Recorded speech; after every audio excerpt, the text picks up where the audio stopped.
What is up with y'all, man? It's snowy edition. Y'all see the snow outside. Y'all see the fit. We about to talk some wrestling. Man, I don't even know if I want to sing the intro, so I'm just gonna talk through it. Y'all boys be safe. Make sure you don't get laced. I got a bag and it's okay. But whichever way I gotta go, it gotta come okay. Damn, niggas don't even know I'm a rapper for real. Hold on.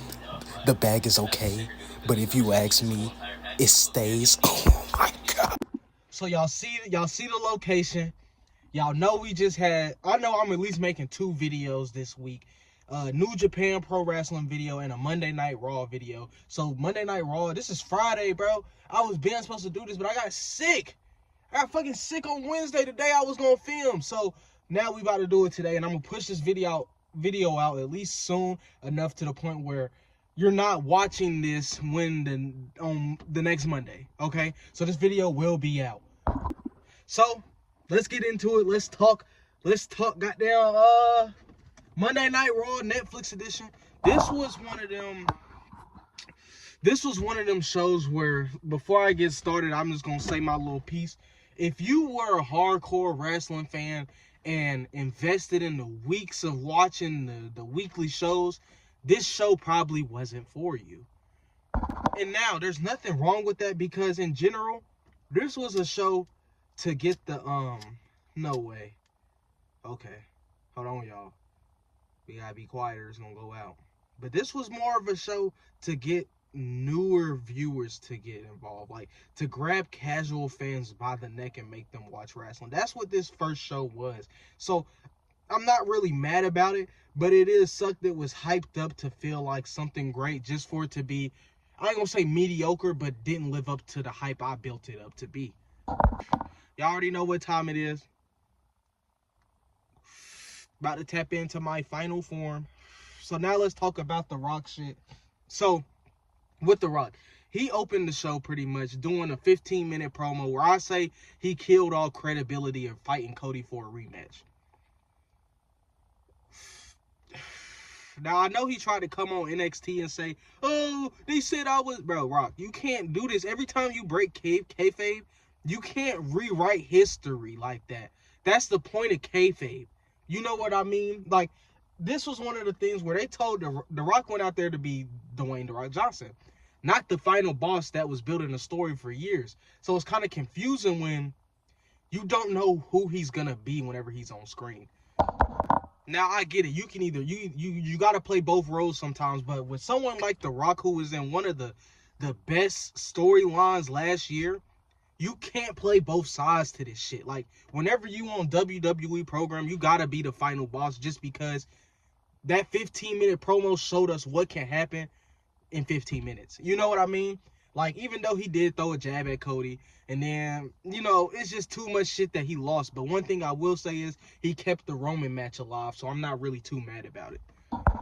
Now we can talk about the Tribal Chief Solo Sikoa. I don't give a fuck what you say. Solo, my goddamn Tribal Chief. What the fuck?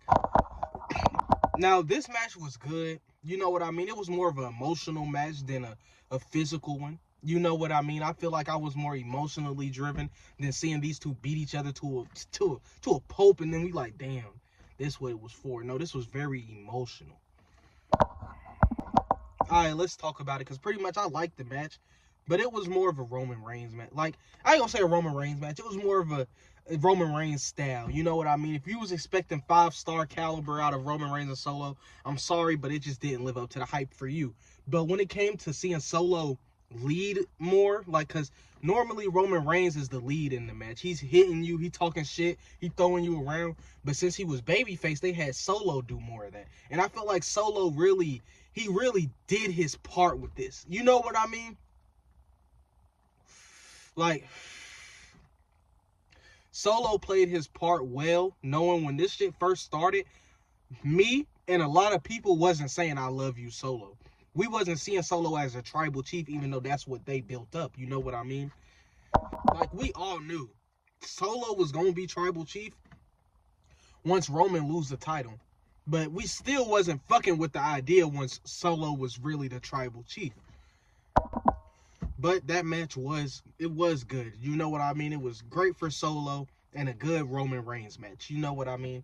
It was better than the first tribal combat match that we had, because that J1 dog shit. I ain't even gonna lie. So this one was actually entertaining. It made me think of who was actually gonna win when Kevin Owens came out. Down to shit, Solo didn't go out so easy. That's the thing too. So I'm glad Solo looked great in this match. And I hope Jacob and Tamatanga later today, it's a Friday, don't trade on Solo just because he's not the tribal chief. Because that faction is probably, it's a great faction. I ain't even gonna lie. Like, with the way they was looking going into War Games, the new Bloodline was looking amazing. So I hope it's not something we blow up just because he doesn't have the Ulafala. And it's still, I love you, Solo, because you're Solo Sikoa. You know what I mean? Now we can talk a little bit about the John Cena shit. It is what it is. I felt like that's what it was gonna be. So I don't know. It's not nothing that made me like really worthy talking about, but hopefully Cena take all the titles, and that's the end of me talking about Cena. Now we can talk about the Rhea versus Liv match.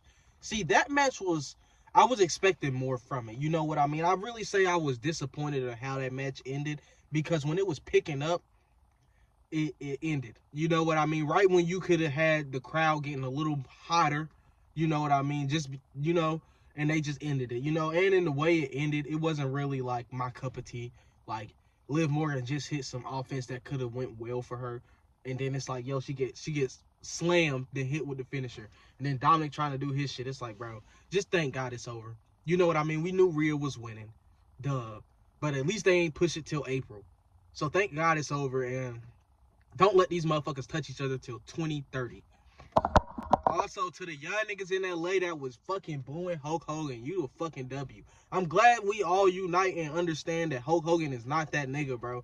We got so many legends, and I hated the fact that he tried to throw Macho Man in there, knowing damn well Macho Man couldn't say shit about him getting his name thrown in there. That was some fucked up ass shit, and that showed his personality more than anything. Because it's like, bro, you really gonna throw, like, bro. And then he knew he was gonna get booed because they had Jimmy back there with him doing the flag and shit.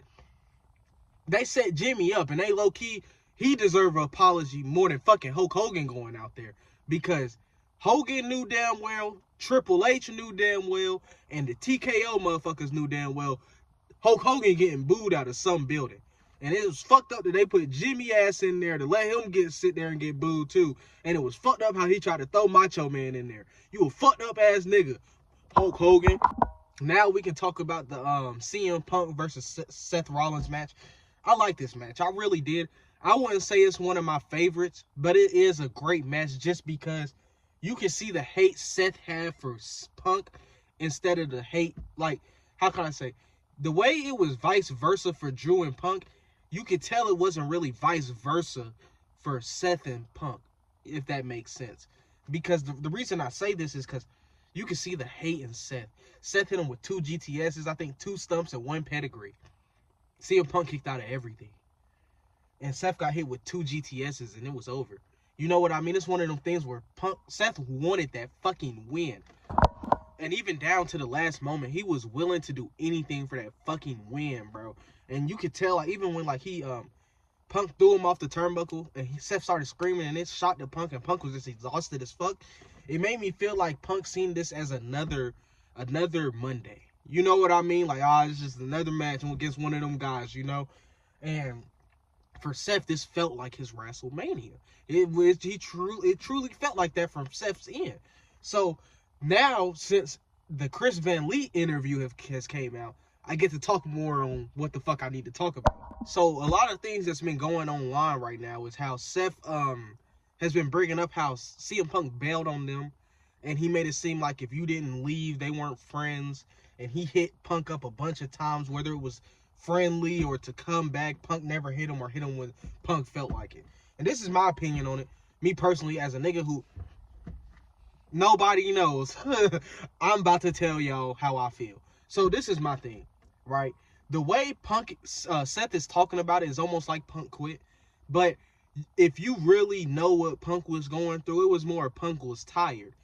And it's one of the things where Seth, I think, is the ace of WWE right now. He's the embodiment of WWE. When it comes to working hard for what the fuck you want, Seth Rollins is the embodiment of it. You know what I mean? And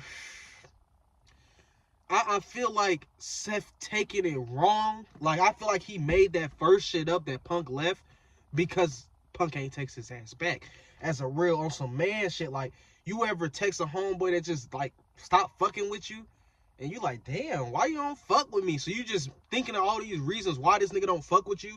And the only reason you could think of is, like, for Seth was, is because every time he see Punk, he talking shit about WWE. And that may have set Seth the wrong way because he is such a pro WWE. So it kind of felt that way to Seth, where it's like, well, if you don't leave, we're not friends. Because he wasn't even texting Seth back.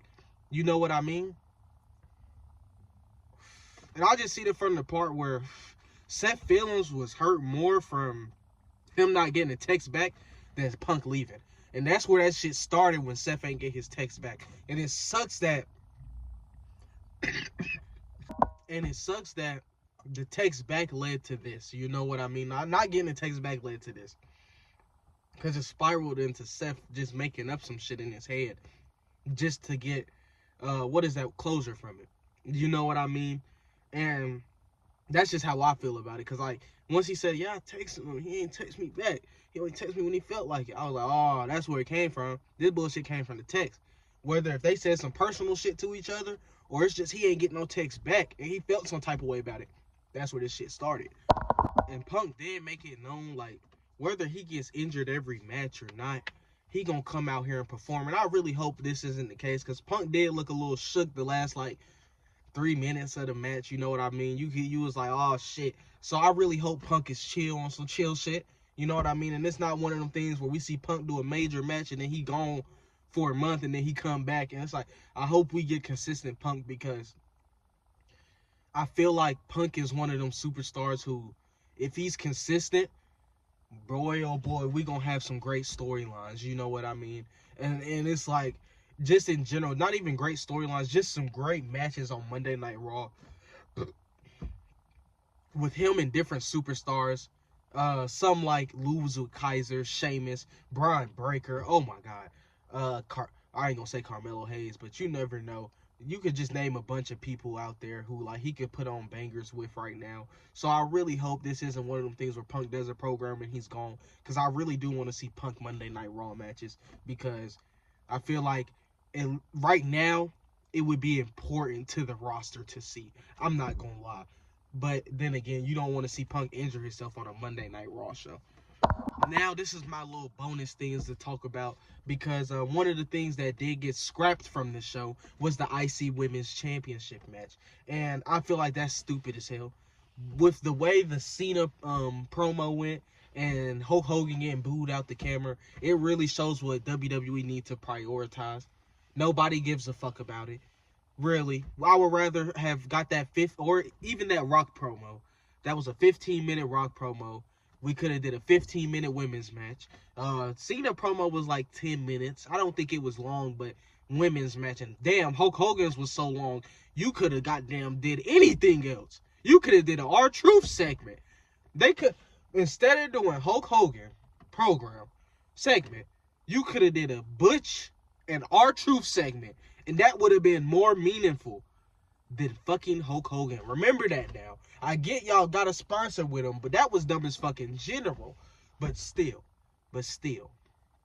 Remember, this Monday that's coming up matters way more than the premiere episode. Because in general, they was just trying to bring in more fans. So if Monday coming up is as ass as it was this week, then that's when we got to start questioning shit. But in general, I don't think it was that bad. I just think it wasn't worthy for me as someone who watches this show too often. I didn't really get a reward. You know what I mean? Like, you scrapped my IC match that I wanted to see.